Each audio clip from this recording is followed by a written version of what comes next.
মুকেশ আম্বানির সফলতার গল্প আপনারা সবাই জানেন। আপনি জানলে অবাক হবেন, মুকেশ আম্বানি 1 মিনিটে 15 থেকে 19 লক্ষ টাকা ইনকাম করে।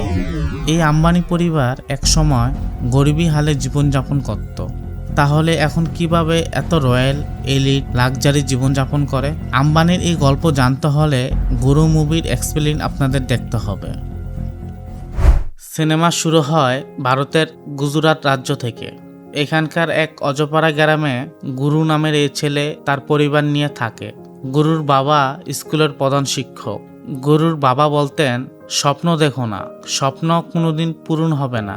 আর অন্যদিকে গুরু মনে মনে স্বপ্ন দেখত সে একদিন অনেক বড় হবে। গুরু হচ্ছে ধীরু আম্বানি, আর ধীরু আম্বানি হচ্ছে মুকেশ আম্বানির বাবা। ধীরু আম্বানি যদি বড় স্বপ্ন না দেখতেন, ব্যবসায় না আসতেন, মুকেশ আম্বানি হয়তো সাধারণ গরিব হালে জীবনযাপন করত। চলেন সিনেমার গল্পে যাই। এর মধ্যে দেখা যায় গুরু পরীক্ষায় ফেল করেছে। এজন্যে গুরুর বাবা খুবই রেগে আছে। গুরু বলতে থাকে, আমি ঘনশ্যাম দাসের মতো তুরস্কে গিয়ে চাকরি করব। আমি শহরে ইন্টারভিউ দিয়েছিলাম, যেখানে আমি পাশ করেছি। গুরুর বাবা শুরুতে রাগারাগি করেন, কারণ প্রধান শিক্ষকের ছেলে হয়ে ফেল করলে গুরুর বাবার কি ইজ্জত থাকে? গুরুর বাবা রাগ করে বলে, যা তুই বিদেশে চলে যা। পরবর্তী সিনে দেখা যায় গুরু ইয়েমেনের ইস্তানবুল শহরে চলে এসেছে। এখানে গুরুকে নেওয়ার জন্য তার গ্রামের ঘনশ্যাম তাকে নিতে আসে। গুরু ঘনশ্যামকে তার বড় ভাইয়ের মতো সম্মান করত। এরপর দেখা যায় গুরু পেট্রোল পাম্প কোম্পানিতে চাকরি জীবন শুরু করেছে। গুরু ছিল খুবই পরিশ্রমী, এজন্য গুরু ধাপে ধাপে সামনে এগিয়ে যাচ্ছিল। এভাবে কেটে যায় গুরুর 7টি বছর। এখন গুরুর বেতন বেড়ে 3 গুণ হয়েছে। এরই মধ্যে গুরুর কাছে নগদ টাকা ভালোই ছিল, তাই গুরু নিজের দেশে ফেরার কথা ভাবছিল। এরপর আমরা একজন মেয়েকে দেখি। এই মেয়ের নাম সুজাতা।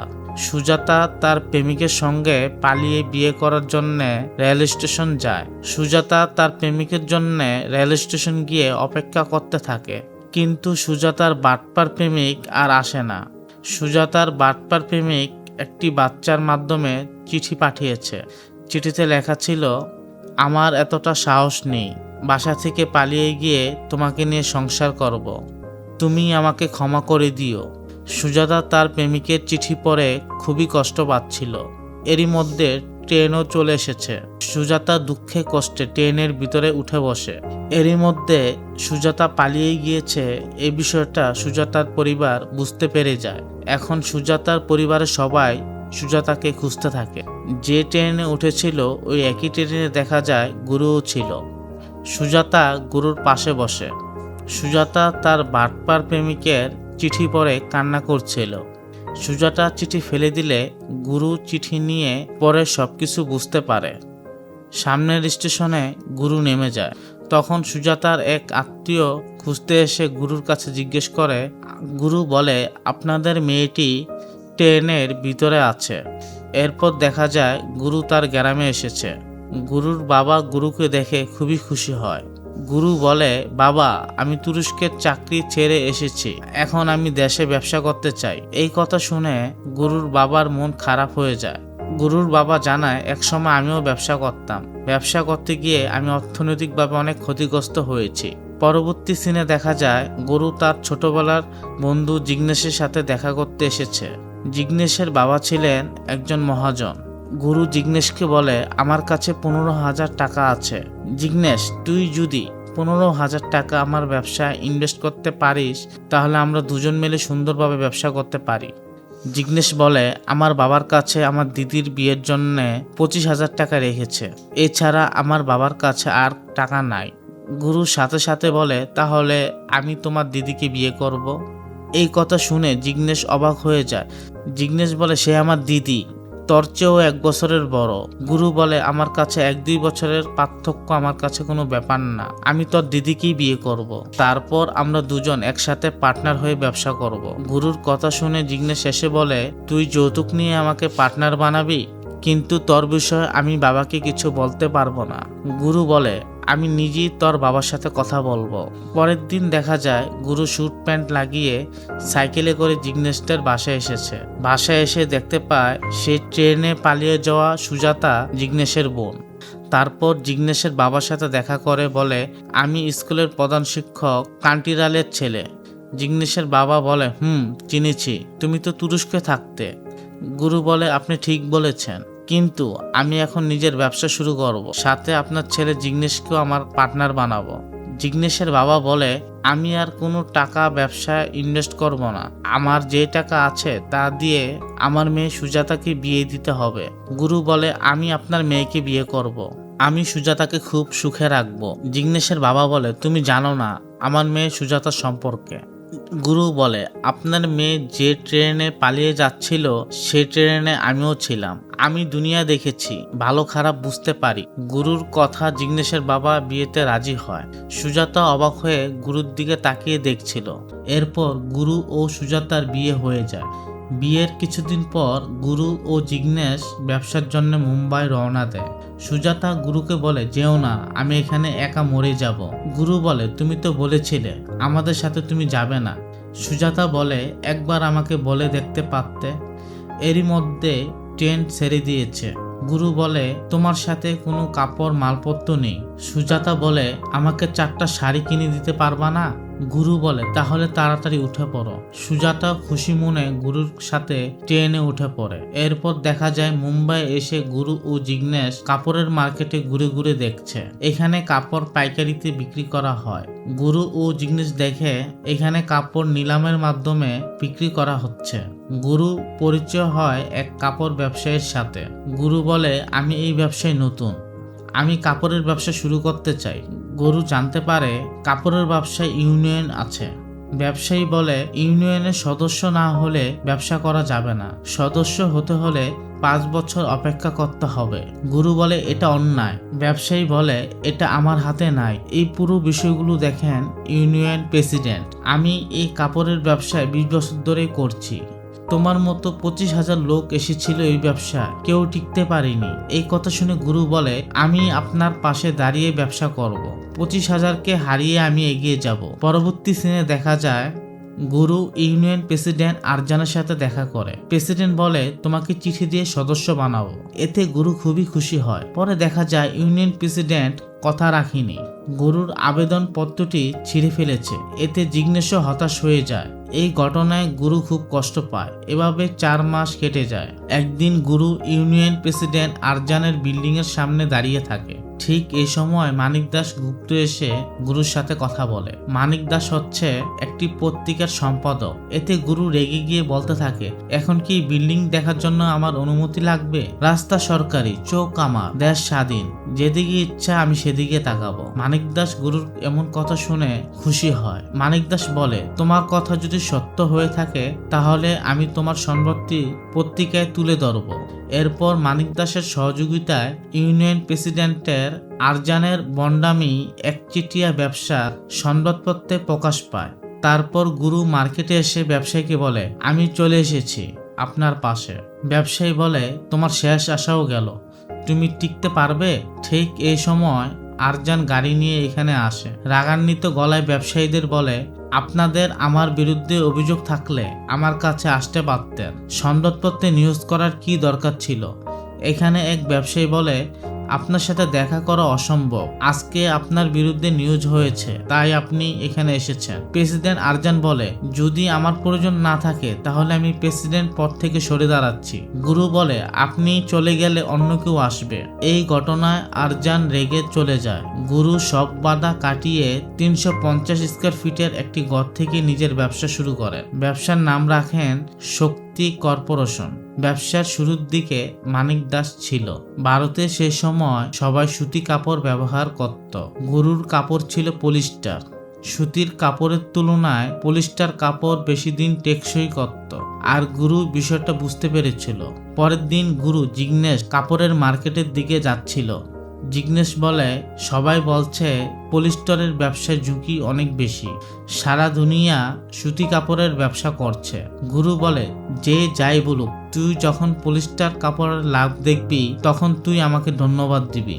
গুরু তার সমস্ত টাকা পলিস্টারের কাপড়ের ব্যবসায় ইনভেস্ট করে দেয়। কাপড়ের কাঁচামাল কিনতে তারা যখন মার্কেটে যায়, পুরো মার্কেট বন্ধ। সরাসরি অফিসার আইএস এর অর্ডারে তালা দিয়েছে, আর এইসব কাজ করিয়েছিল আরজান। গুরু বুদ্ধি করে সব কাঁচামাল নিয়ে আইএস অফিসারের বাসায় রেখে আসে। এতে আইএস অফিসার রেগে গেলে গুরু বলে, আমাদের গ্রামে যদি কেউ দেনার টাকা শোধ না করতে পারে তাহলে সবকিছু বন্ধক রেখে দেয়। এখানে আপনারা আমার পলিস্টারের দোকানটা বন্ধ করে দিলেন, এই জন্য এগুলো এখন আপনার। এতে আইএস অফিসার খুবই ভয় পেয়ে যায়, কারণ এই বিষয়টা উপরের মহলে জানাজানি হলে আমার চাকরির জীবনে সমস্যা হবে। তুমি তোমার মাল নিয়ে যাও। গুরু জিদ করে বলে, যতক্ষণ আপনি মার্কেট না খুলবেন ততক্ষণ আমি মাল নিব না। আমার মার্কেটে অন্য ব্যবসায়ীরা আপনার ঠিকানা জানতে চাচ্ছিল, কারণ আপনার বাসায় তাদের মাল রেখে আসবে। এই ঘটনায় অবশেষে আইএস অফিসার মার্কেট খুলে দেয়। মার্কেট খুলে দেওয়ায় সব ব্যবসায়ীরা গুরুর উপর খুবই খুশি হয়ে যায়। এভাবে দিনের পর দিন গুরু পলিস্টারের ব্যবসা সামনে এগিয়ে নিয়ে যাচ্ছিল। গুরুর ব্যবসা থেকে ভালো লাভ করে। এরপর গুরু নিজের জন্য গাড়িও কিনে। গুরু ও সুজাতার জীবন ভালো কাটছিল। কিছুদিন পর গুরু সকল কর্মচারীদের নিয়ে একটি পার্টি আয়োজন করে। এখানে গুরুর ক্যাশিয়ার ঘোষণা করে, গত 6 মাসে আমাদের লাভ 3 গুণ বেড়েছে। গুরু তার সব কর্মীদের বলে, এখন আমাদের আগের চেয়েও দ্বিগুণ পরিশ্রম করতে হবে। এখন আমরা নিজেরাই পলিস্টার উৎপাদন করব। এই জন্যে আমরা 25 একর জমিও রেখেছি। এখানে জিগ্নেশ গুরুর কথা শুনে আপত্তি জানায়। জিগ্নেশ বলে, তুই যে স্বপ্ন দেখছিস তোর ফ্যাক্টরি খোলার টাকা আসবে কোথা থেকে? গুরু বলে, আমরা শেয়ার মার্কেটে আইপিও খুলব, দেশের জনগণের কাছে শেয়ার বিক্রি করব, সেই টাকায় আমরা ফ্যাক্টরি খুলব। এই কথা শুনে জিগ্নেশও খুব রেগে যায়। এত বড় সিদ্ধান্ত নিলি, তুই আমাকে জানালি না? এই ব্যবসাটা আমাদের দুজনের, তোর একার না। গুরু বলে, তোকে যদি সব জিজ্ঞেস করতাম তাহলে আজ পলিস্টার বিক্রি করতেও পারতাম না। গুরুর কথা শুনে জিগ্নেশ বাড়ি ছেড়ে বের হয়ে যায়। এখন দেখা যায় গুরু ও সুজাতা মিলে জিগ্নেশকে শান্ত করে বাসায় নিতে চাইলে জিগ্নেশ বলে, এবার আমার গুরুর সাথে কোনো সম্পর্ক নাই। সুজাতা বলে, মানুষ চিনা শিখো। গুরু তোমার বন্ধুত্বর জন্য আমার মতো পালানো মেয়েকেও গুরু বিয়ে করেছে। কিন্তু জিগ্নেশ রেগে বলে, না, গুরু তোমাকে টাকার জন্য তোমাকে বিয়ে করেছে। যৌতুকের 25,000 টাকা লোভে গুরু তোমাকে বিয়ে করেছে। এই কথা শুনে সুজাতা নিঃশব্দ হয়ে যায়। এতে সুজাতা খুবই কষ্ট পায়। সুজাতা রাগ করে জিগ্নেশের সাথে গ্রামে চলে যায়। সুজাতা দূরে থাকায় গুরুর কাজে মন ছিল না। এদিকে সুজাতা গুরুর কথা মনে পড়ছিল। কয়েক মাস পর সুজাতাকে ফিরিয়ে আনার জন্য গুরু বাড়ি যায়। সুজাতা দূরে এসে বলে, সারা দুনিয়ার সাথে লড়াই করো, কিন্তু আমার সঙ্গে নয়। গুরু বলে, তুমি পাশে থাকলে আমি পুরো দুনিয়া জিতব। এরপর দেখা যায় গুরু পলিস্টার ব্যবসার জন্য জমি কিনে সেখানে সুজাতাকে নিয়ে পূজা করছে। কিছুদিনের ভিতর গুরু শক্তি পলিস্টার ফ্যাক্টরি চালু করে। এরপর গুরু পলিস্টার ব্যবসা সামনে এগিয়ে যেতে থাকে। একের পর এক পলিস্টার ফ্যাক্টরি ইউনিট চালু করতে থাকে। কয়েক বছরের ব্যবধানে শক্তি কর্পোরেশন বিশাল কোম্পানিতে পরিণত হয়। এখন গুরুকে বলা হয় ভারতে বিজনেস কিং। একদিন গুরু ও সুজাতা সাবেক প্রেসিডেন্ট আরজানের বোনের বিয়েতে আসে। বিয়ের অনুষ্ঠানের এক ফাঁকে আরজানের বাবা গুরুকে ডেকে নিয়ে বলে, এই নাও ব্ল্যাঙ্ক চেক, তোমার কোম্পানি আমাদের কাছে বিক্রি করে দাও, যত টাকা চাও লেখো। গুরু এই প্রস্তাব ফিরিয়ে দিয়ে নিজেকে অপমানিত বোধ করে। আরজানের বোনের বিয়ের অনুষ্ঠান থেকে সুজাতাকে নিয়ে চলে যায়। এরপর গুরু দেশের সকল পত্রিকায় প্রকাশ করে সাবেক প্রেসিডেন্ট আরজান নিম্নমানের মেশিন, নিম্নমানের কাপড় দিয়ে দেশের মানুষকে ঠকাচ্ছে। ঠিক এই সময় মানিক দাস দেশের বাহিরে ছিল। মানিক দাস না থাকায় এই খবরগুলো মানিক দাসের সংবাদপত্রে প্রকাশ করে। মানিক দাস বিদেশ থেকে ফিরে এই ঘটনায় তার সংবাদপত্রের কর্মচারীদের উপর রেগে যায়। গুরু যে এত ধনী হয়েছে তা সৎ উপায়ে নয়, এজন্যে গুরু নিয়ম না মেনে কাজ করেছে, আপনারা সামনে জানতে পারবেন। এদিকে গুরুর বউ সুজাতাও গর্ভবতী হয়। এরপর সুজাতার ঘরে জোড়া কন্যা সন্তান জন্ম দেয়। অন্যদিকে মানিক দাসের পত্রিকায় সাংবাদিক তদন্তে জানতে পারে গুরুর কোম্পানি শক্তি কর্পোরেশন খালি বাক্স রপ্তানি করে লাইসেন্স জালিয়াতি করেছিল। এতে করে গুরুর কোম্পানি 700% মুনাফা করে। এরপর গুরুর বিরুদ্ধে মানিক দাস পত্রিকায় খবর ছাপতে শুরু করে। গুরু তার নিজের শেয়ার কিনে শেয়ার মার্কেটে নিজের শেয়ারের দাম বাড়িয়ে দিয়েছে।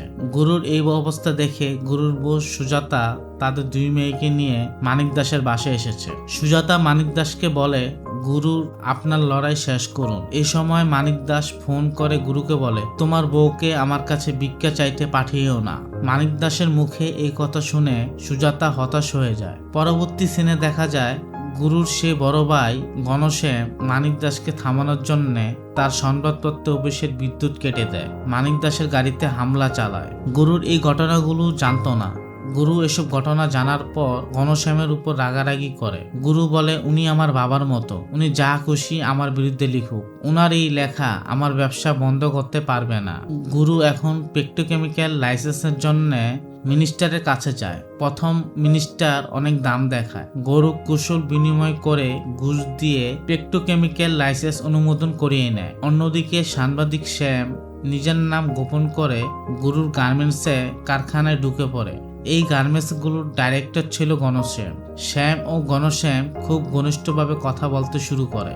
সাংবাদিক শ্যামের ফাঁদে পা দিয়ে ঘনশ্যাম গার্মেন্টসের কারখানার গোপন খবর শ্যামকে জানিয়ে দেয়। শ্যাম জানতে পারে গুরু তার গার্মেন্টসের মেশিনগুলো অবৈধভাবে পাচার করে কারখানায় নিয়ে আসে। এই গার্মেন্টসে সরকারের অনুমতি আছে 23,000 টন কাপড় উৎপাদন করতে পারবে, কিন্তু এখানে গুরুর কারখানা বছরে 55,000 টন কাপড় উৎপাদন করে। ভারত সরকারের পক্ষ থেকে 6টি সুতার স্পিনিং লাইন বসার অনুমতি ছিল, কিন্তু গুরু সরকারের নিয়ম না মেনে 12টি স্পিনিং লাইন বসিয়েছে। এর মধ্যে ঘনশ্যাম টের পায় এই লোকটি আসলে সাংবাদিক। সাথে সাথে ঘনশ্যাম সাংবাদিক শ্যামকে অপমানিত করে ধাক্কা দিয়ে কারখানা থেকে বের করে দেয়। সাংবাদিক শ্যাম এই ঘটনার কিছু ছবি তুলে নেয়। পরের দিন সাংবাদিক শ্যাম গুরু কিভাবে কারখানায় অতিরিক্ত লাভের জন্য অবৈধভাবে কাপড় উৎপাদন করে এই খবরটি পত্রিকায় প্রচার করে। এই ঘটনায় ঘনশ্যাম আত্মহত্যা করতে যায়, কিন্তু ভাগ্যকর্মে ঘনশ্যাম বেঁচে যায়। ঘনশ্যামের এই ঘটনায় গুরুশ্যাম ঘনশ্যামকে দেখতে হাসপাতালে আসে। গুরু ঘনশ্যামকে বলে, তুমি তুরস্ক থেকে শুরু করে সবসময় আমার সাথে ছিলে, তাহলে আমাকে ছেড়ে চলে যেতে চাও কেন? সামনে আমাদের অনেক লড়াই আছে, আমি একা পারবো না, তোমার সাহায্য আমার ভীষণভাবে দরকার। এরপর গুরু সাংবাদিক শ্যামের বাড়িতে চলে আসে। গুরু শ্যামকে জিজ্ঞেস করে, এসব কেন করছো? নামের জন্য, টাকার জন্য, নাকি লোক দেখানোর জন্য? সাংবাদিক শ্যাম বলে, তোমার কোম্পানিতে বিদেশি 5 কোম্পানি বিনিয়োগ আছে। আসলে ওই বিদেশি কোম্পানিগুলো ভুয়া। এই বিদেশি কোম্পানিগুলো কাগজে আছে, বাস্তবে এর কোনো অস্তিত্ব নেই। এই দেশের পিয়ন থেকে মিনিস্টার সবাই তোমার লোক। এই দেশে কোন জিনিসের দাম বাড়বে সেই খবর তুমি আগ থেকে পেয়ে যাও। জনগণের টাকায় খেলা করো। গুরু সাংবাদিক শ্যামকে বলে, তুমি যতই লিখবে আমি ততই সামনে এগিয়ে যাব। এরপর গুরু তার কোম্পানির সব শেয়ার হোল্ডারদের সাথে কথা বলে। সব শেয়ার হোল্ডাররা গুরুকে চোর, কালোবাজারি বলে অপমানিত করে। এত বড় ধাক্কায় গুরু মানতে পারে না। বাসায় আসার পর গুরু তার বউ সুজাতার সাথে কথা বলতে বলতে গুরু ব্রেন স্ট্রোক করে। এরপর গুরুকে দ্রুত হাসপাতালে নিয়ে আসা হয়। ব্রেন স্ট্রোকের কারণে গুরুর ডান দিক প্যারালাইজ হয়ে যায়। গুরুর এই অবস্থা দেখে মানিক দাসও খুব কষ্ট পায়। যদিও মানিক দাস তার পত্রিকায় গুরুর বিরুদ্ধে লেখালেখি করত। এরই মধ্যে গুরুর বিরুদ্ধে সরকারি তদন্ত শুরু হয়। 16 অক্টোবর গুরুকে আদালতে হাজির হওয়ার জন্য নোটিশ দেওয়া হয়। এরপর 16 অক্টোবর গুরু সুজাতাকে নিয়ে আদালতে হাজির হয়। গুরুর পক্ষ থেকে সুজাতা কথার উত্তর দিচ্ছিল, কারণ গুরু অসুস্থ থাকায় ঠিকমতো কথা বলতে পারছিল না। কমিশনার বলে, সুজাতা আপনি কি? আপনি কি কোম্পানির কর্মী নাকি ডাইরেক্টর? সুজাতা বলে, আমি গুরুর স্ত্রী, আমি কোম্পানির 50% শেয়ারের মালিক। কমিশনার বলছে, আপনি কি বলছেন? আপনি বুঝতে পারছেন তো? গুরুর সাথে আপনাকে জেলে যাওয়া লাগবে। সুজাতা বলে, আমি যেহেতু 50% শেয়ার হোল্ডার, তাই গুরু যেখানে যাবে আমিও একসাথে যাব। কমিশনার গুরুর বিরুদ্ধে 29টি মামলা করে দেয়। গুরু বলে, আমি সব উত্তর প্রেস ও জনগণের সামনেই দিব। কিছুদিন পর আবারও হাজিরা দিতে গুরু আসে। আজকে শেয়ার হোল্ডাররা পেএসের লোকজনও ছিল। একজন ট্যাক্সি চালক বলে, আপনার কোম্পানির টাকায় আমি 3 মেয়েকে বিয়ে দিয়েছি, আপনি ভয় পাবেন না, আপনার সাথে আমরা আছি। এরপর গুরু কমিশনারের সামনে বসে বলে, আমি জানি কষ্ট কি, আমি জানি ব্যবসা, আমি জানি দারিদ্র্য কি। আমি গ্রাম থেকে বোম্বে এসেছি, কিন্তু আমার জন্য ব্যবসার সব দরজা বন্ধ ছিল, কিন্তু ধনীদের জন্য সব দরজা খোলা ছিল। দরজা ভাঙতে হবে, না হলে ঘুষ দিতে হবে। আমি দুটোই করেছি। হ্যাঁ, আমি ভুল করেছি, তবে বাঁচার জন্য, দেশের মানুষের ভাগ্য বদল করার জন্য। আমি এক সময় পেট্রোল পাম্পে চাকরি করতাম। সে সময় পিঠের বোঝা নিয়ে কিলোমিটারের পর কিলোমিটার হেঁটেছি টাকার জন্য। এখন আমি টাকাও বানাতে পেরেছি, শুধু আমার জন্য নয়, আমার 30 লক্ষ শেয়ার হোল্ডারের জন্য আমি টাকা বানাইছি। আমি দেশের মানুষের জন্য সেরা মানের কাপড় বানিয়ে সস্তায় বিক্রি করি। এটা কি আমার অপরাধ? আমি দেশের দরিদ্র মানুষের ভাগ্য বদল করেছি। এটা যদি আমার অপরাধ হয় তাহলে আমাকে দোষী বলেন। গুরুর সব কথা শুনে কমিশনার 29টির ভিতর 27টি মামলা খারিজ করে দেয়। কমিশনার শুধু 2টি মামলায় 64 লক্ষ টাকা জরিমানা করে। এরপর গুরুর সবগুলো কোম্পানি খুলে দেওয়ার অনুমতি দিয়ে দেয় কমিশনার। পরের সিনে দেখা যায় গুরু তার সব শেয়ার হোল্ডারদের একটি বড় স্টেডিয়ামে নিয়ে এসেছে। এখানে এত লোক, সবাই গুরুর কোম্পানির শেয়ার কিনেছিল। এখানে সবাই লাভবান হয়েছিল। গুরু সব শেয়ার হোল্ডারদের বলে, আমার বাবা বলেছিল স্বপ্ন কখনো পূরণ হয় না, কিন্তু আমি স্বপ্ন দেখেছিলাম, সেই স্বপ্ন পূরণও করেছি। আমরা ভারতের বড় কোম্পানি হয়েছি। এখন আপনারা বলেন, আমরা কি এখানে থেমে যাব, নাকি বিশ্বের বড় কোম্পানি হওয়ার স্বপ্ন দেখব? আর এখানেই সিনেমাটা শেষ হয়ে যায়। এই ছিল মুকেশ আম্বানি তার পরিবারের গল্প।